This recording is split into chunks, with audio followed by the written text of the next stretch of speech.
기도를 오래 해왔지만 기도가 싸움처럼 느껴질 때가 있습니다. 열심히 말하고 많이 구했는데도 마음은 여전히 불안하고 상황은 크게 달라지지 않는 것처럼 보일 때도 있습니다.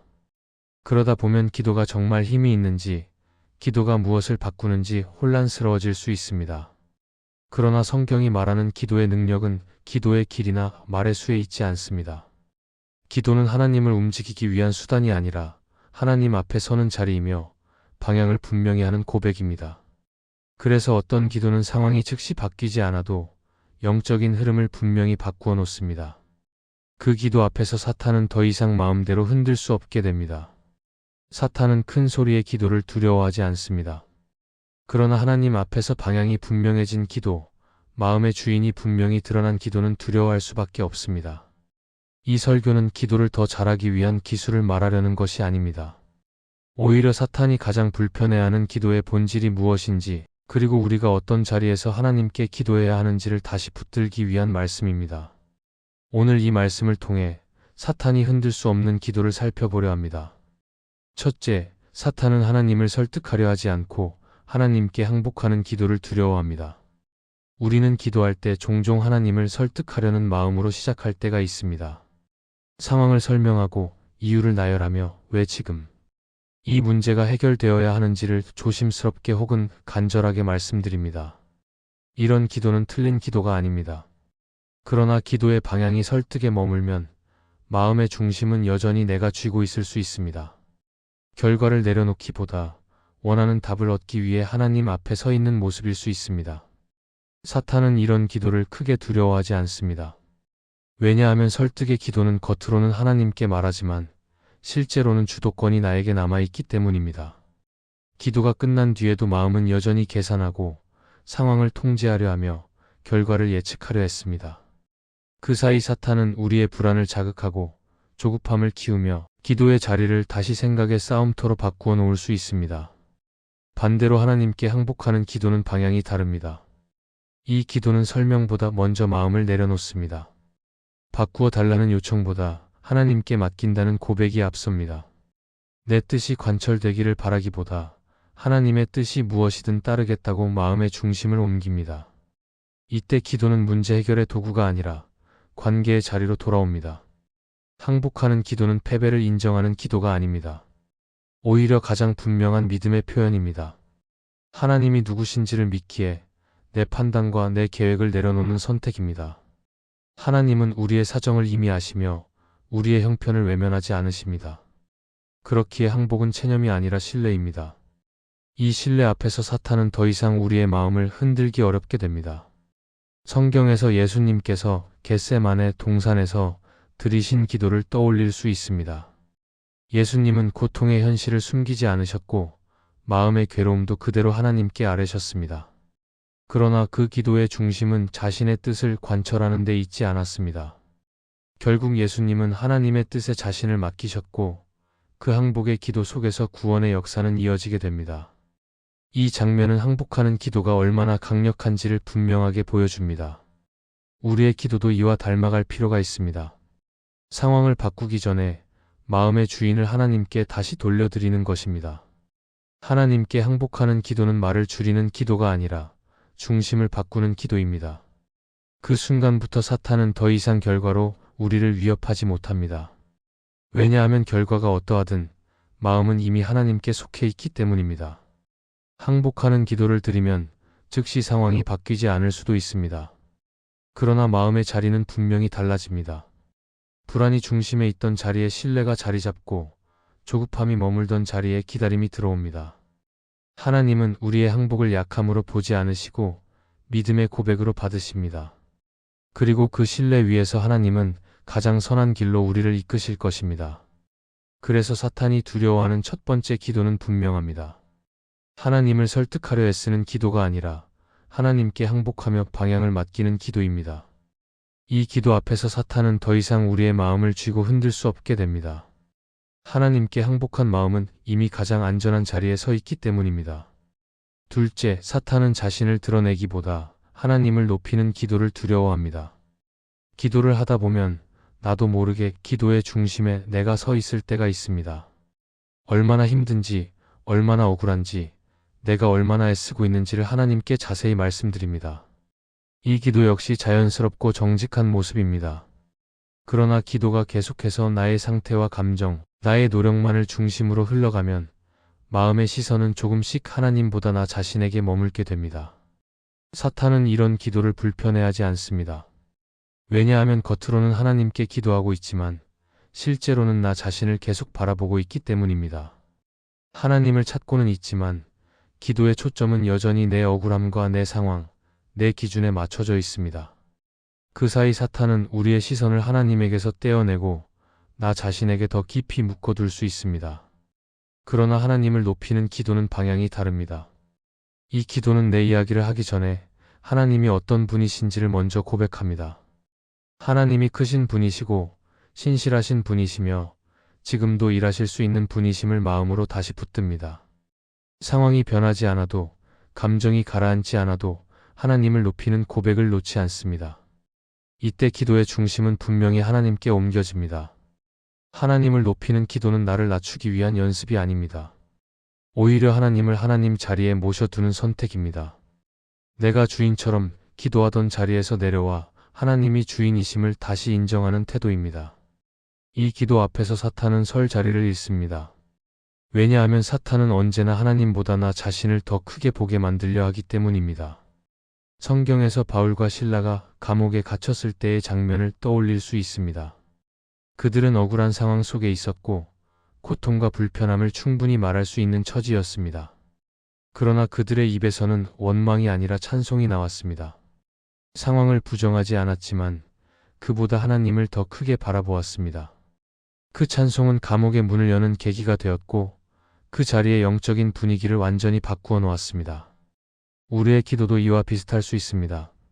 문제가 사라지지 않았는데도 하나님을 높이는 고백을 드릴 수 있습니다. 마음이 여전히 무거운데도 하나님이 선하신 분이심을 말할 수 있습니다. 이 기도는 상황을 외면하는 기도가 아니라 상황 위에 하나님을 두는 기도입니다. 그 순간 사탄은 더 이상 우리의 마음을 문제에 붙잡아 둘 수 없습니다. 하나님을 높이는 기도는 연습이 필요합니다. 처음에는 입술로만 고백하는 것처럼 느껴질 수 있습니다.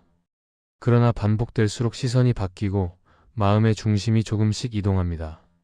하나님을 높일수록 나 자신은 자연스럽게 제자리를 찾게 됩니다. 이 변화는 눈에 띄지 않지만 영적인 싸움에서는 매우 분명한 차이를 만들어냅니다. 사탄은 큰 소리의 기도를 두려워하지 않습니다. 그러나 하나님이 누구신지를 분명히 고백하는 기도 앞에서는 흔들릴 수밖에 없습니다. 하나님이 높아지면 다른 모든 것은 상대적으로 작아지기 때문입니다. 문제도 두려움도 나 자신의 생각도 그 자리를 잃게 됩니다. 그래서 사탄이 두려워하는 두 번째 기도는 분명합니다. 나를 드러내는 기도가 아니라 하나님을 높이는 기도입니다. 이 기도는 우리의 시선을 하나님께 고정시키고 마음의 주인을 분명히 합니다. 그 자리에서 사탄은 더 이상 중심을 흔들 수 없게 됩니다. 하나님이 높아지시는 순간 기도는 가장 강력한 영적 방패가 됩니다.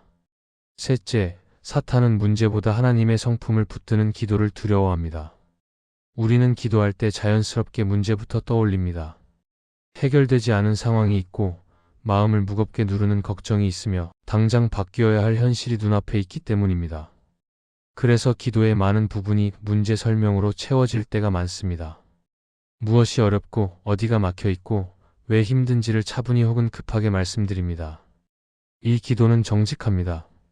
그러나 기도의 중심이 계속 문제에 머물면 마음의 시선도 그 문제에 고정되기 쉽습니다.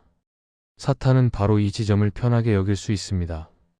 문제가 중심이 된 기도에서는 하나님이 어떤 분이신지 보다 상황이 얼마나 복잡한지가 더 크게 느껴지기 때문입니다. 하나님을 부르지만 마음속 그림은 여전히 문제의 크기와 무게로 가득 차 있을 수 있습니다. 그 사이 사탄은 문제를 더 크게 보이게 만들고 하나님의 성품을 흐릿하게 만들어 마음을 흔들 수 있습니다. 그러나 하나님의 성품을 붙드는 기도는 방향이 분명히 다릅니다. 이 기도는 문제를 부정하지 않으면서도 문제 위에 하나님을 올려놓습니다. 하나님은 선하신 분이시고 신실하신 분이시며 약속을 지키시는 분이심을 먼저 고백합니다. 상황이 이해되지 않아도 결과가 보이지 않아도 하나님이 어떤 분이신지를 마음에 다시 새깁니다. 이 고백이 시작되는 순간 기도의 중심은 문제에서 하나님으로 이동합니다. 하나님의 성품을 붙드는 기도는 감정을 억누르는 기도가 아닙니다. 오히려 흔들리는 감정을 하나님이 어떤 분이신지로 다시 정렬하는 기도입니다. 두려움이 올라올 때 하나님은 여전히 신실하신 분이심을 붙들고, 불안이 커질 때 하나님은 변하지 않는 분이심을 기억합니다. 이 과정 속에서 마음은 조금씩 안정되고 사탄이 감정을 통해 흔들 틈은 줄어듭니다. 성경에서 욥의 모습을 떠올릴 수 있습니다. 그는 한순간에 많은 것을 잃었고 그 이유를 이해하지 못한 채 깊은 고통 속에 놓였습니다. 그러나 그의 입술에서는 하나님이 어떤 분이신지를 부정하는 말이 나오지 않았습니다. 상황은 무너졌지만 하나님에 대한 인식은 무너지지 않았습니다. 그는 하나님을 완전히 이해하지는 못했지만 하나님이 신뢰할 수 없는 분이라고 말하지는 않았습니다. 이 지점에서 그의 신앙은 사탄의 공격을 넘어섭니다. 우리의 기도도 이와 닮아갈 필요가 있습니다. 문제를 붙들고 하나님께 가는 것이 아니라 하나님을 붙들고 문제 앞에 서는 것입니다. 하나님의 성품을 붙드는 기도는 상황을 즉시 바꾸지 않을 수 있습니다. 그러나 마음의 중심을 지켜줍니다. 중심이 지켜질 때 사탄은 문제를 통해 우리를 끌고 다니기 어려워집니다. 하나님의 성품을 붙드는 기도는 반복이 필요합니다. 한 번의 고백으로 끝나지 않고 마음이 다시 흔들릴 때마다 같은 고백으로 돌아옵니다. 하나님은 선하십니다. 하나님은 신실하십니다.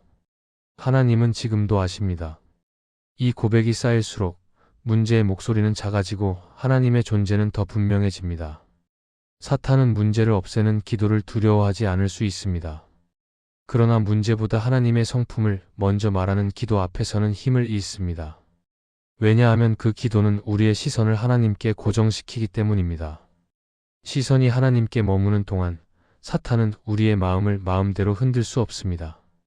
그래서 사탄이 두려워하는 세 번째 기도는 분명합니다. 문제를 중심에 두는 기도가 아니라 하나님의 성품을 붙드는 기도입니다.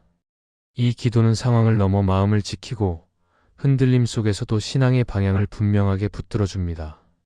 그 자리에서 기도는 다시 힘을 가지게 됩니다. 넷째, 사탄은 끝까지 하나님 편에 서겠다고 고백하는 기도를 두려워합니다. 신앙생활을 하다 보면 상황이 분명하지 않을 때가 있습니다.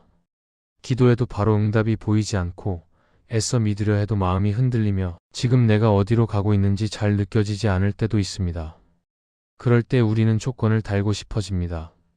상황이 좋아지면 믿겠다고 말하고 길이 보이면 따르겠다고 마음속으로 정리합니다. 그러나 이런 태도는 기도의 중심을 점점 불안정하게 만들 수 있습니다. 사탄은 바로 이 지점을 두려워하지 않습니다.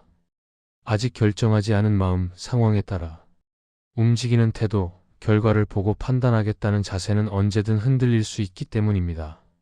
하나님 편에 서 있는 것처럼 보이지만 실제로는 상황 편에 서 있는 상태일 수 있습니다. 이런 마음에서는 기도가 계속 이어져도 영적인 방향은 분명해지기 어렵습니다. 그러나 사탄이 가장 두려워하는 기도는 끝까지 하나님 편에 서겠다고 고백하는 기도입니다. 이 기도는 결과를 먼저 보지 않습니다.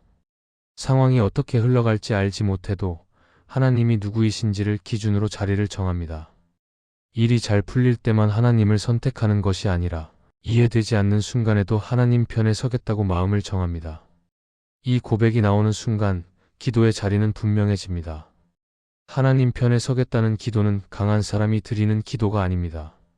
오히려 연약함을 인정한 사람이 드리는 기도입니다. 스스로 버틸 수 없기에, 다른 선택지가 없기에 하나님께 붙어 있겠다고 고백하는 마음입니다. 이 고백에는 조건이 없습니다. 잘 되면 따르겠다는 말 대신 지금 이 자리에서도 하나님을 선택하겠다는 방향만 담겨 있습니다. 성경에서 여호수아의 고백을 떠올릴 수 있습니다.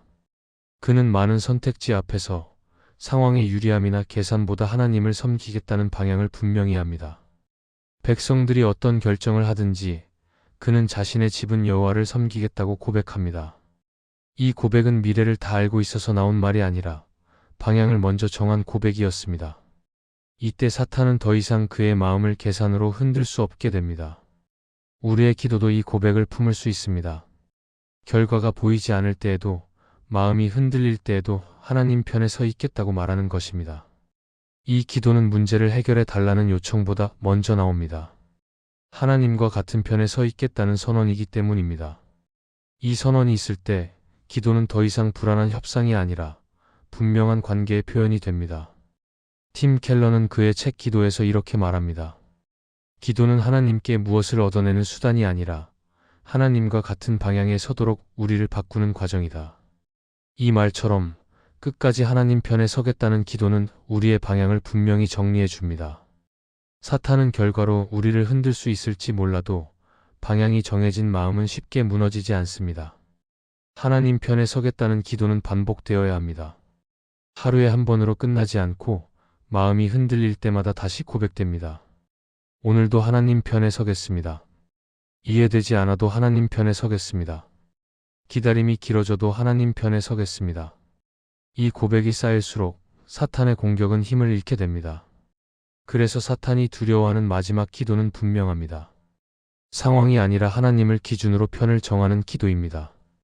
끝까지 하나님 편에 서겠다고 고백하는 이 기도 앞에서 사탄은 더 이상 우리의 마음을 갈라놓을 수 없습니다. 방향이 분명한 기도는 신앙을 가장 단단하게 지켜줍니다. 이 말씀이 마음의 은혜가 되셨다면 좋아요와 구독으로 함께 해주세요. 그리고 댓글에 아멘이라고 남겨주시면 하나님의 은혜가 더 많은 사람들에게 전해질 것입니다. 여러분의 삶 위에 하나님의 은혜가 언제나 함께 하시기를 바랍니다. 감사합니다.